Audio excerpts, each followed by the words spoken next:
ഞാൻ പറഞ്ഞത് മറ്റൊന്നുമല്ല. ഈ മുനമ്പം സമരം, ഭൂസമരം നമുക്കറിയാമല്ലോ. അത് 100 ദിവസം കടന്ന് 101-ാം ദിവസത്തിലെത്തിയപ്പോൾ അവിടെ ക്ഷണിച്ചതിൻ്റെ അടിസ്ഥാനത്തിലാണ് ഞാൻ അവിടെ പോയത്.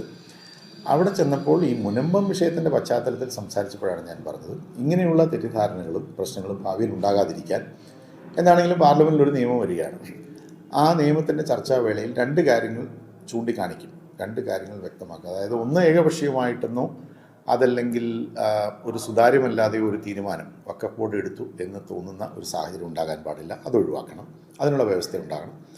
മറ്റൊന്ന്, ഒരു തീരുമാനം എടുത്താൽ അതിൽ വിയോജിപ്പുണ്ടെങ്കിൽ ആ വിയോജിപ്പുള്ളവർക്ക് ഒരു ഉയർന്ന നീതിപീഠത്തെ സമീപിക്കാൻ, അപ്പീൽ പോകാൻ ഉള്ള ഒരു സാഹചര്യം കൂടി, സുഗമമായി പോകാനുള്ളൊരു സാഹചര്യം കൂടി ഉണ്ടാക്കണം. ഈ 2 കാര്യങ്ങളാണ് ഞാൻ ചൂണ്ടിക്കാണിച്ചത്. അത് ഇന്നത്തെ സാഹചര്യത്തിൽ ഭിന്നതയും അകൽച്ചയും ഒക്കെ ഒഴിവാക്കാൻ നല്ലതാണ് എന്നാണ് എൻ്റെ അഭിപ്രായം.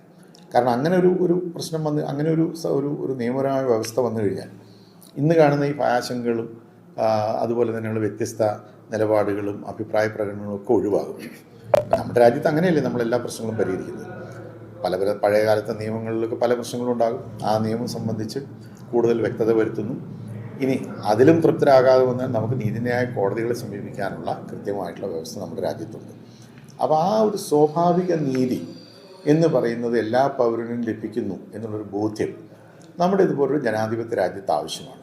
അത് ഉറപ്പാക്കണമെന്ന് മാത്രമേ ഞാൻ പറഞ്ഞുള്ളൂ. അതല്ലാതെ ഞാൻ ഈ കാര്യത്തിൽ പാർലമെൻറ്റിൽ ഈ ബില്ലിന് ചർച്ച വരുമ്പോൾ BJPക്ക് അനുകൂലമായി വോട്ട് ചെയ്യും, BJPയെ പിന്തുണയ്ക്കും, ബില്ലിനെ അപ്പാടെ പിന്തുണയ്ക്കും, ഇതൊന്നും ഞാൻ പറഞ്ഞിട്ടില്ല. ഞാൻ പറഞ്ഞ കാര്യങ്ങൾ പരിശോധിച്ചാൽ കാര്യങ്ങൾ വ്യക്തമാകും. 2 കാര്യങ്ങളാണ് ഞാൻ പറഞ്ഞത്. അതിവിടെ എല്ലാവരും പറയുന്നതാണ്. മുനമ്പത്തെ ജനങ്ങളുടെ ഒരു പശ്ചാത്തലത്തിൽ നമ്മൾ സംസാരിക്കുമ്പോൾ മുനമ്പത്തെ ജനങ്ങളുടെ അവകാശങ്ങൾ, ഭൂമി സംബന്ധിച്ച അവകാശങ്ങൾ സംരക്ഷിക്കപ്പെടണമെന്ന് എല്ലാവരും, UDFൻ്റെ എല്ലാ നേതാക്കന്മാരും, ബഹുമാനപ്പെട്ട പ്രതിപക്ഷ നേതാവ് പാണക്കാട്, ആദരണീയനായ പാണക്കാട് തങ്ങൾ, ബഹുമാനപ്പെട്ട കുഞ്ഞാലിക്കുട്ടി സാഹിബ്, ശ്രീ PJ ജോസഫ്, മറ്റ് UDFൻ്റെ നേതാക്കന്മാർ എല്ലാവരും ഒരേ സ്വരത്തിൽ പറഞ്ഞ കാര്യമാണ്. അപ്പോൾ ഇതിനകത്ത് അങ്ങനെ ഒരു കോൺട്രവേഴ്സിയുടെ ഒരു പ്രശ്നമേ ഉദിക്കുന്നില്ല. അപ്പോൾ അതിൻ്റെ ഒരു പശ്ചാത്തലത്തിലാണ് ഞാനീ പറഞ്ഞത്. ഭാവിയിൽ ഇങ്ങനെയുള്ള തർക്കങ്ങളോ പ്രശ്നങ്ങളോ ഉണ്ടാകാതിരിക്കാൻ ഈ 2 വ്യവസ്ഥകൾ വരുന്നത്, എന്താണെങ്കിലും ഒരു നിയമനിർമ്മാണം, നിയമ ഭേദഗതി വരുന്നു. അപ്പോൾ അത് പാസ്സാവില്ല എന്നുള്ള വേറെ പ്രശ്നം.